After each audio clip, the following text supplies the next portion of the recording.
बहुत से लोगों के मन में यह सवाल आता है कि क्या डायबिटीज यानी कि शुगर की दवाई कभी बंद हो सकती है या नहीं। इसका जवाब हर व्यक्ति के लिए अलग अलग हो सकता है।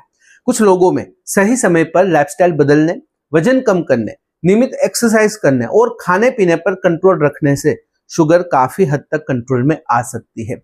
ऐसे मामलों में डॉक्टर दवाई की मात्रा कम कर सकते हैं या कभी कभी कुछ समय के लिए बंद भी कर सकते हैं।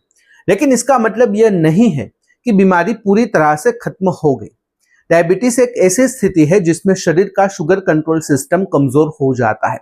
अगर व्यक्ति फिर से पुरानी गलत आदतों में लौट जाए तो शुगर दोबारा बढ़ सकती है। इसलिए दवाई बंद करने का फैसला हमेशा डॉक्टर की सलाह से ही होना चाहिए, खुद से नहीं। कई लोग इंटरनेट या किसी जानने वाले की बात सुनकर अचानक शुगर की दवाई बंद कर देते हैं। यह बहुत ही खतरनाक हो सकता है। शुरुआत में शायद कोई दिक्कत महसूस ना हो, लेकिन धीरे धीरे शरीर के अंदर नुकसान शुरू हो सकता है। लगातार बढ़ी हुई शुगर आंखों, किडनी, नसों और दिल पर असर डाल सकती है।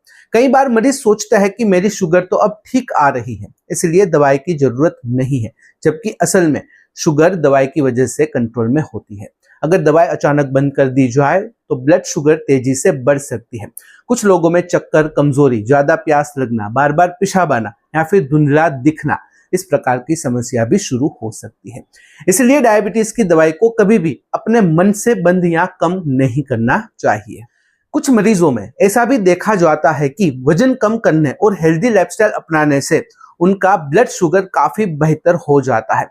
खास करके जिन लोगों को हाल ही में डायबिटीज हुई है या फिर जो लोग प्री डायबिटिक है, उनमें अच्छे बदलाव का ज्यादा असर देखने को मिल सकता है। रोजाना 30 से 45 मिनट चलना, मीठा और जंक फूड कम करना, पर्याप्त नींद लेना और तनाव कम करना बहुत ही मददगार साबित हो सकता है। अगर शरीर का वजन ज्यादा है तो केवल 5 से 10% वजन कम करने से भी इंसुलिन बेहतर काम करने लगता है। ऐसे में डॉक्टर धीरे धीरे दवाई कम करने पर विचार कर सकते हैं। लेकिन यहाँ सबसे जरूरी बात यह है कि दवाई बंद करना लक्ष्य नहीं होना चाहिए, बल्कि शुगर को सुरक्षित तरीके से कंट्रोल रखना सबसे बड़ा उद्देश्य होना चाहिए। बहुत से लोग यह भी पूछते हैं कि अगर इंसुलिन शुरू हो जाए तो क्या वह जिंदगी भर लेना पड़ता है। इसका जवाब भी हर मरीज के अनुसार अलग हो सकता है। कुछ परिस्थितियों में, जैसे कि बहुत ही ज्यादा शुगर बढ़ जाना, किसी गंभीर इन्फेक्शन के दौरान या फिर ऑपरेशन के समय, इंसुलिन कुछ समय के लिए दिया जा सकता है।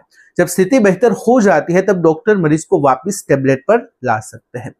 लेकिन कुछ मरीजों में शरीर पर्याप्त इंसुलिन बनाना बंद कर देता है, इसलिए उन्हें लंबे समय तक इंसुलिन की जरूरत पड़ सकती है। इसका मतलब यह नहीं है कि मरीज की हालत बहुत ही खराब है। कई बार इंसुलिन शरीर को सुरक्षित रखने और भविष्य की जटिलताओं से बचाने का सबसे अच्छा तरीका होता है। डायबिटीज को कंट्रोल करने में केवल दवाई ही नहीं बल्कि रोजमर्रा की आदतें भी बहुत ही बड़ा रोल निभाती है। अगर कोई व्यक्ति दिन भर बैठा रहता है, बार बार मीठा खाता है, तनाव में रहता है और नींद पूरी नहीं लेता, तो केवल दवाई से भी शुगर पूरी तरह कंट्रोल नहीं हो पाती।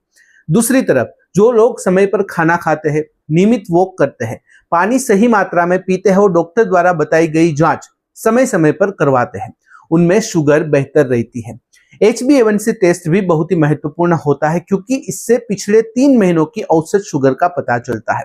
केवल एक दिन की रिपोर्ट देखकर यह तय नहीं किया जा सकता कि दवाई बंद करनी चाहिए या नहीं। आखिर में सबसे जरूरी बात यह समझना है कि डायबिटीज कोई ऐसी बीमारी नहीं है जिसे हल्के में लिया जाए। सही जानकारी, नियमित जांच और अनुशासित जीवन शैली से इसे लंबे समय तक कंट्रोल में रखा जा सकता है।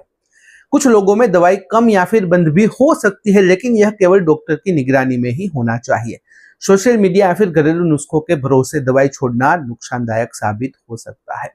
अगर आपका ब्लड शुगर कंट्रोल में है तो यह अच्छी बात है, लेकिन इसका मतलब यह नहीं है कि बीमारी पूरी तरह खत्म हो गई। इसलिए हमेशा अपने डॉक्टर से सलाह लेते रहे, समय पर जांच करवाएं और शरीर के संकेतों को नजरअंदाज न करें।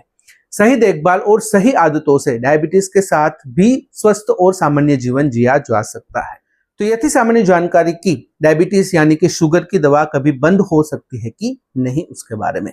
अगर इस वीडियो से रिलेटेड कोई भी सवाल है, कमेंट में बेझिझक पूछ सकते हो। कमेंट में अगर आप अनकंफर्टेबल हो, डायरेक्टली मुझे मेल कर सकते हो qa.ham@gmail.com पर। तो फिलहाल इस वीडियो में बस इतना ही। आज का वीडियो ध्यान से देखने और सुनने के लिए आपका धन्यवाद। जय हिंद, जय भारत।